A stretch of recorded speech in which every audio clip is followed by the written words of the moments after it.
When it comes to Cinco de Mayo foods, salsa is probably one of the healthiest options there is. I'm changing up the traditional salsa recipe you know and taking a fruity approach instead. I'm making a fruit salsa along with some baked pita chips as part of my Cinco de Mayo celebration. This fruit salsa features the piñata apple from Milk Growers. The piñata is a crisp, juicy apple that is both sweet and tart with a hint of tropical flavor.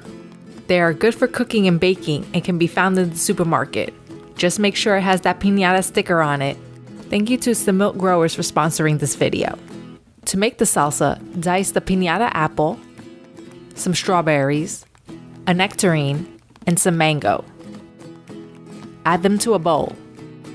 Then add a bit of lemon juice, vegan honey, and chopped fresh basil and mix. Make sure that it is mixed well so that the lemon juice covers all of the diced apples to prevent it from browning. Cover the bowl and store in the refrigerator until you're ready to eat it. The pita chips are just as simple to make. Take a pita bread and cut it into 8 triangles. If your pita bread is thick like mine is, then cut each triangle in half so that they toast evenly. Plus, you will make more chips this way. Line a baking sheet with parchment paper and place each pita triangle on the sheet in a single layer.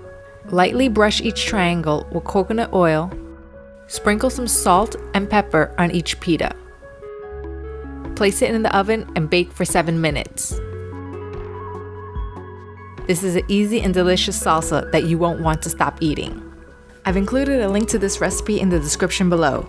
Thanks for watching, and if you like this video, go ahead and click on that like button, subscribe, and comment below.